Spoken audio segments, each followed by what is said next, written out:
En exclusivité pour l'Argus, DS Automobile nous a ouvert les portes de son studio de design.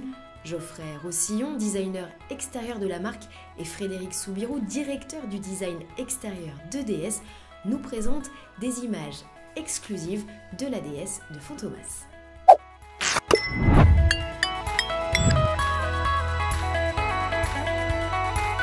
Est-ce que vous pouvez nous expliquer un petit peu la genèse de ce projet avec le musée Louis de Funès et ce dessin, cette réinterprétation moderne de la déesse de Fantomas? En fait, on a été contacté par le musée de Louis de Funès et ils nous ont proposé de réinterpréter un petit peu comment on voyait la déesse volante de Fantomas. Et c'est parti de là, en fait.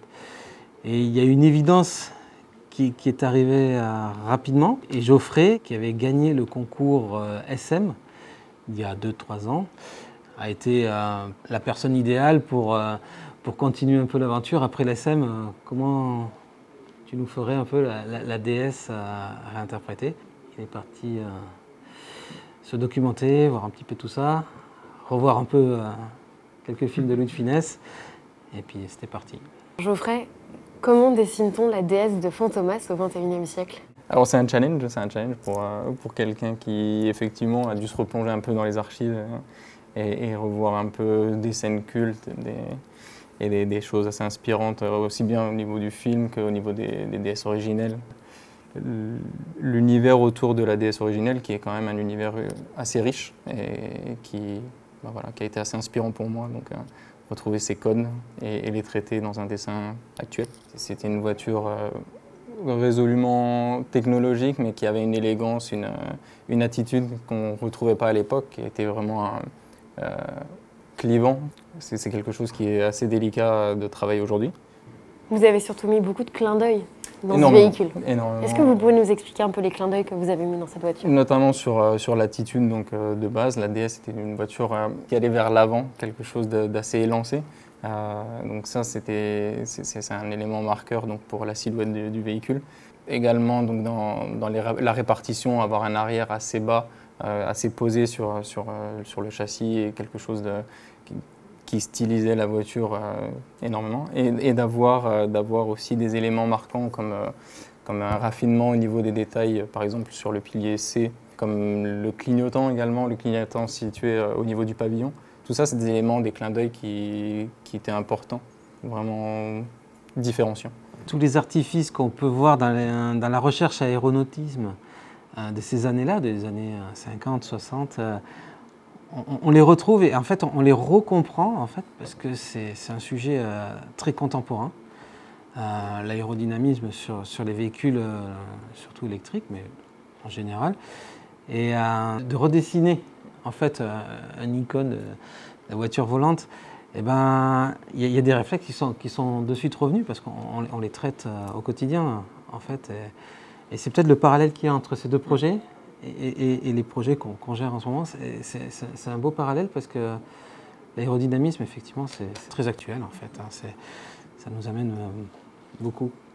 Et on sent bien que c'était aussi une recherche du véhicule originel. La DS originelle était aussi traitée dans cette optique-là, d'avoir quelque chose de très aéro.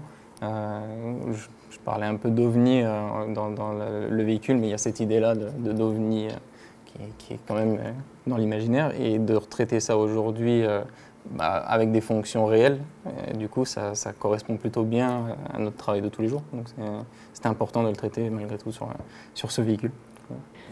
Vous nous avez présenté un dessin officiellement, on en découvre aujourd'hui beaucoup d'autres. Qu'est-ce qui vous a inspiré dans ce dessin derrière? Alors là, j'ai essayé de faire un mix entre justement la DS originelle qui avait une attitude très particulière sur l'arrière et également, là, pour le coup, le clin d'œil au film. Fantomas était présent avec un aileron de type jet des années 60. J'ai voulu essayer de mixer un peu les deux, d'avoir ces deux mondes qui se rencontrent et de voir comment je pouvais le réinterpréter aussi avec des idées de signatures lumineuses nouvelles, avec ces clins d'œil justement au pilier C, aux répétiteurs, aux clignotants en partie supérieure, le pavillon flottant qui était un élément marquant de la DS originelle. L'idée était voilà, de faire ce joyeux mix. L'aviation a été très inspirant à la création de la DS originelle. C'était une thématique qui ressortait aussi bien dans le détail que dans la voiture au global. Elle a été traitée aérodynamique. Elle avait des flasques, enfin une roue carénée qui permettait un meilleur CX, etc. C'était une thématique qui était chère, donc de la voir et de retrouver ça dans le dessin aujourd'hui, je pense que c'était un thème obligatoire. Quel est l'accueil du public? Est-ce que vous avez eu des retours de vos proches, Frédéric ou Geoffrey, de ces dessins? Retour. Alors déjà, il y a eu un peu de jalousie dans le studio, vu que c'était Geoffrey qui a eu la chance d'avoir le sujet. Parce que forcément, l'imaginaire de la voiture volante, c'est depuis la nuit des temps. Maintenant qu'elle roule, on a envie de la faire voler.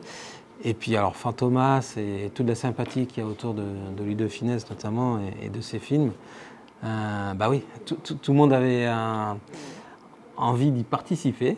Forcément, ça attire que la sympathie. Hein. C'est des films très populaires.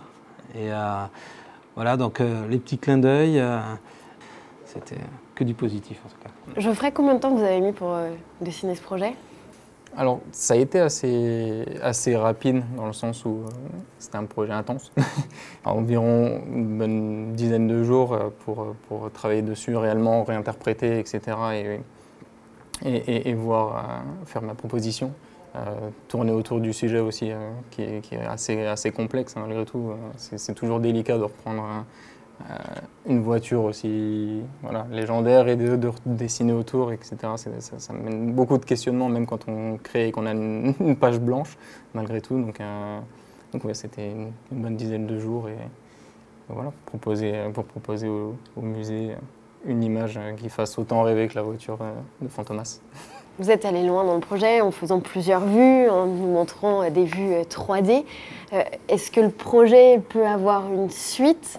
On sait qu'il y aura une réinterprétation, une adaptation de Fantomas en 2024. Est-ce qu'on imagine peut-être quelque chose de plus ou est-ce que c'était juste pour le clin d'œil et ça n'ira pas plus loin? Forcément, à chaque fois qu'il y a une création dans le studio, peut-être qu'il y a un petit détail qu'on verra sur notre voiture, plus ou moins long terme. On ne peut pas savoir en fait, il y a une sorte de maturation qui va se faire autour de ce projet. Mais pas de projet de maquette, pas de projet, on ne sait jamais. Peut-être que la production du futur Fantomas vous fera appel. Ah, ça serait une très bonne idée. S'il y a un futur Fantomas, on est partant pour travailler avec eux. Oui, ça serait génial. Ravi de développer un véhicule pour eux. Si on fait un remake du film, on est partant.